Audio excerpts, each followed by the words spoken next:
Hey, what's going on, people? It's your boy Nightface.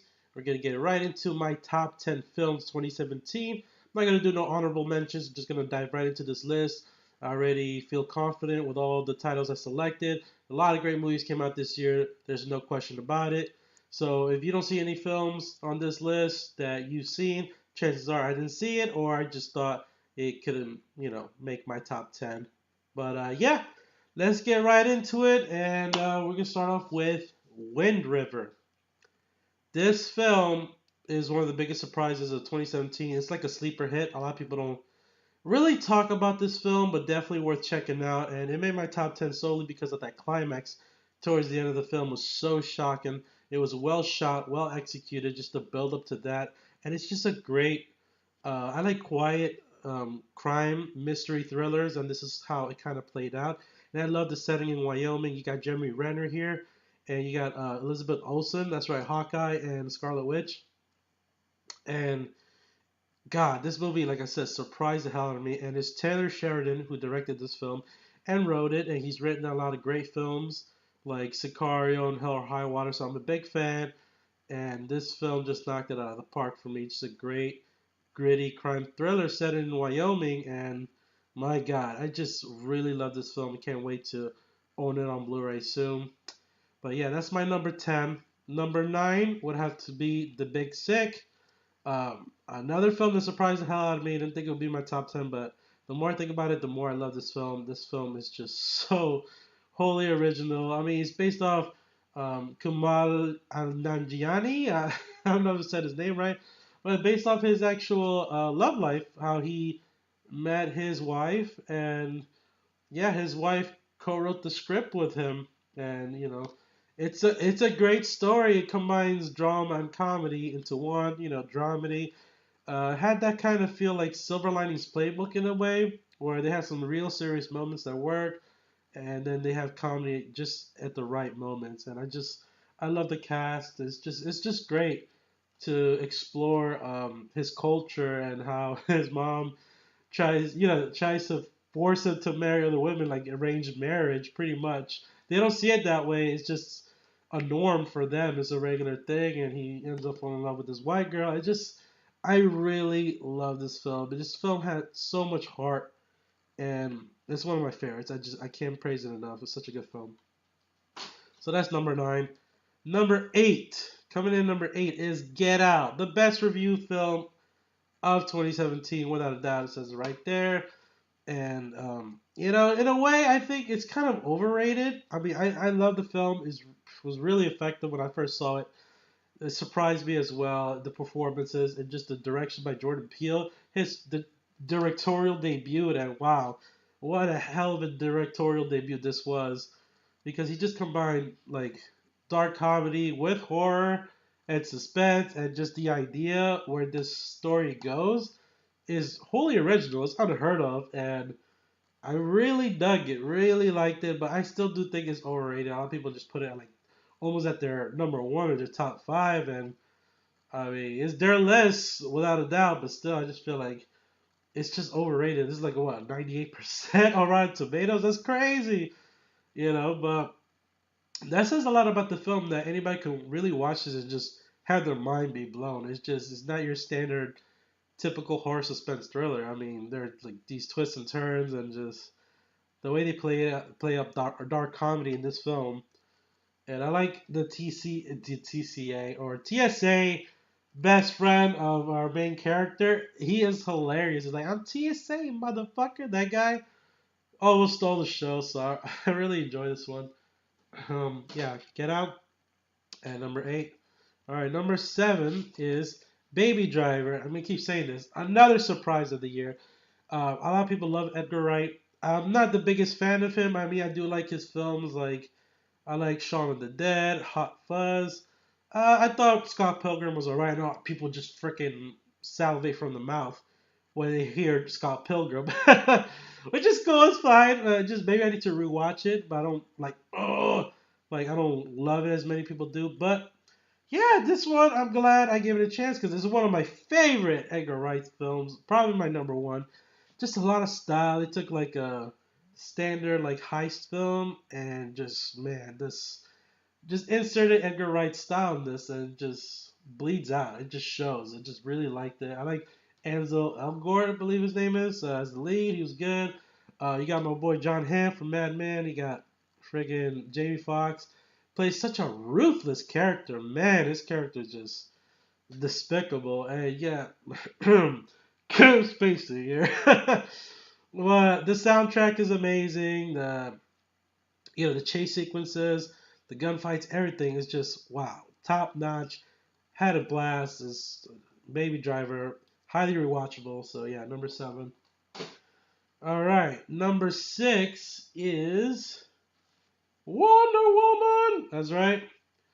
And I love this digibook. You know how to get this digibook. I love it. So yeah, there's the symbol right there. Just speaking of symbol, yeah, just Wonder Woman is every woman's symbol. Just the true heroine in comic books. Like she is the female hero. Any girl, not even girl, any boy, any man, any woman can look up to is Wonder Woman. And like that's why it's held as such high regard. And it's just don't look at it as just a standard DCU film because Patty Jenkins really made Wonder Woman stand out, and I'm glad she's staying on board for Wonder Woman 2. And Gal Gadot crushed it.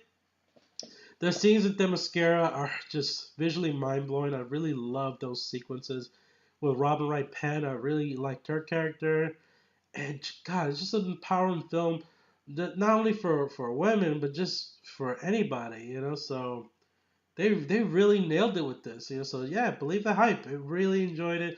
The third act kind of falls flat in my opinion, but still, just the first and second act make up for that. That's just.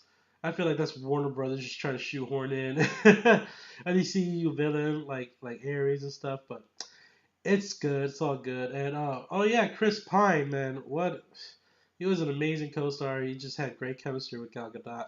So yeah, Wonder Woman, just amazing. That No Man's Land sequence was just mind blowing. I freaking love that sequence. So that's number 6. We just speeding through this. Number 5, guys. We reached the top 5. Thor Ragnarok. Ho is number 5. Had a blast with this one. Really liked the direction it took. I mean, I wasn't a big fan of the Thor movies, but now I am, and it is mainly due to the director. I can't think of his name, but I think he's from New Zealand. But yeah, it just you could tell like this director really added his own spin on it, combining the right comedic beats for this film, and that's what it needed, and it just worked. I like the introduction of Korg. And it's funny the director voiced them, things like that. It just took Thor to another level where it needed to go, and I freaking loved it. I loved every minute of Thor. It was so highly enjoyable. It just had a big smile on my face. I've seen it like twice now, and everything from Tom Hiddleston playing Loki to Chris Hemsworth playing Thor. Just Hela. I think Kate Blanchett as Hela was one of the stronger MCU villains. Yeah, just oh my god, the whole cast is amazing. It was great to see Bruce Banner, Hulk come back, and we got Hulk talking. Just so many surprising, crowd-pleasing moments. This film is one of the most enjoyable films of 2017. The most fun you'll have. Watch Thor Ragnarok. I guarantee you, you won't have a bad time. It's nothing but a good time. So that's number 5 for me. Um, excuse me. Number 4 is War of the Planet of the Apes, the fitting end to the trilogy. If they decide not to make any more, I thought this was just amazing, and I love that it goes in a different direction. You think everybody was kind of disappointed because the title says war, you're expecting a big war, ape versus man, and I get that, but it's much deeper and personal. And I'd rather take that than just an all-out action spectacle, which is not. There's nothing wrong with that. It's just for characters that we care about, they hit the nail right here. Matt Reeves, my God, he really, really ended this trilogy. Like again, if it's a trilogy, I'm hoping it is because it just ended so beautifully. It's so poetic. And Caesar, man, Caesar is the man. Andy Serkis, God, how does he do it? He just conveys so much emotion. His motion capture is just amazing. The apes look so damn real. The best special effects and CGI you'll see, just it's only because of the apes. I just like the introduction of Bad Ape 2, like Steve Zahn played him. And Woody Harrelson was okay. He was kind of like a throwaway villain. I wouldn't say that, but he kind of serves his purpose to enhance Caesar's character even more. And I just like how everything unfolded towards the end. And God, it's just beautifully moving. I'm very satisfied. War for the Planet of the Apes comes in at number 4. My God, it's a great film. All right, number 3, and the reason why I got all into that, mentioning personal character moments and all this, and taking the story where you don't think it will go, is because number 3 is Star Wars: The Last Jedi. Say what you will, I don't care. I know a lot of people hated this movie for a lot of reasons, and I don't care. Honestly, it is what it is. You have your own opinion, I have my opinion, and my opinion is this is one of the best Star Wars. I rank it number 2 just behind The Empire Strikes Back, and solely because Rian Johnson's direction, the surprising twists and turns. This is the only movie that I've seen in a long time, not only this year, but where I go, holy crap, I didn't see that coming. I didn't see this coming. Where's this going? Whoa, now we're going here. Whoa, I didn't see that. No, wait, what? Like, what? Like, this movie just, it's like a roller coaster ride. You go, I love that. I love that a movie can keep you guessing, keep you engaged.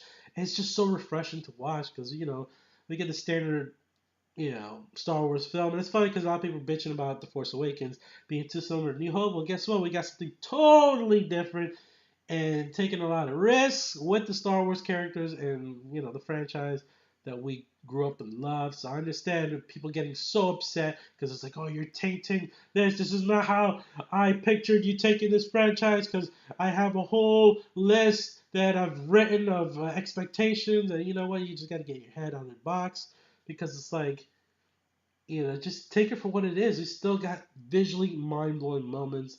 There is a sequence, I don't want to spoil, but it involves a spaceship and hyperdrive and hyperspeed, and is one of the most visually arresting images I've ever seen in film. It was mind blowing, my God. And, like the character choices were bold, but I respect it and I dug it. It just made sense, it just again, I'm not gonna keep defending myself. I freaking love this movie, Star Wars: The Last Jedi, and I feel like it's a film that, as time progresses, people will learn to appreciate it and could become a cult classic. So only time will tell, right? But yeah, that comes in at number 3, Star Wars: The Last Jedi. Number 2, oh man, this film almost topped my number 1, but my number 1 I hold to such high esteem because it really struck an emotional chord in me, and we'll get into that. But number 2 is Blade Runner 2049. This film does not get enough love, and it sucks it bombed at the box office. But this film, my God, just they did everything right, and I think it surpasses the original Blade Runner. I know it's crazy because that's such a cult, iconic classic, but it did. Denis Villeneuve really, really just had me mesmerized the way he put this together, and Roger Deakins' cinematography. My God, it's just I was in awe and entranced. It's just like I was taken into another world, and the the cinema experience, going to the theater to see this film, the surround sound, especially when you hear like that score kicking, is amazing. One of the best movie theater experiences I've ever had in my life. Like I wish I've seen it enough times in the movie theater just to salvage that. It's that damn good. Just the visuals alone drive this movie forward, and it never really dragged for me. Not as much as Blade Runner, because I felt like, the original Blade Runner is just kind of is a little slow paced, but this one, my God, given the runtime, it just moves pretty fast for me.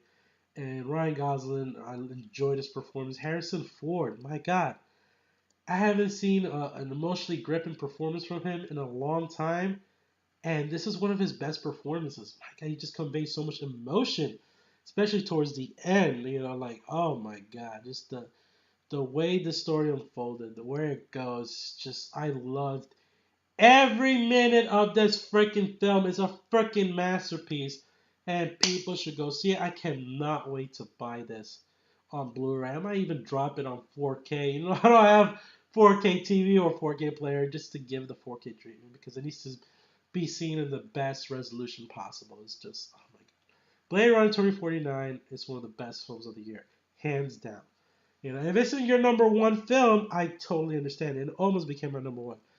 But now, the moment you've been waiting for, my number one film of 2017, and it came early.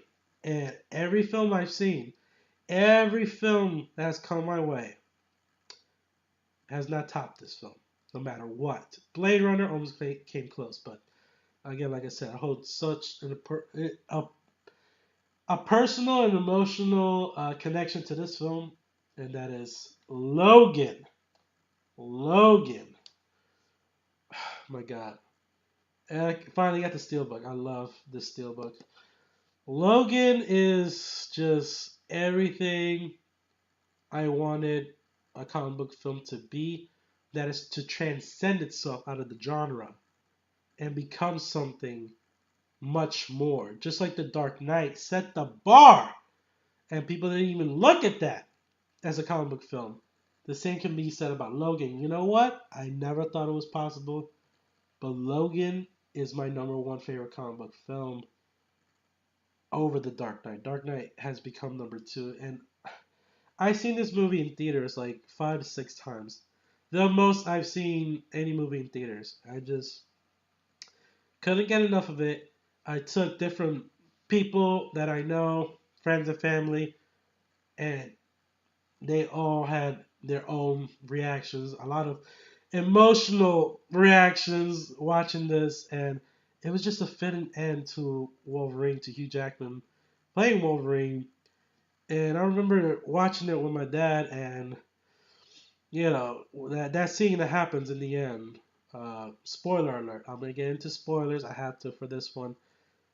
The scene where Logan dies and he holds Laura's hand, you know, and she says, "Daddy always gets to me." You know, it just oh god, just tugs at my heartstrings.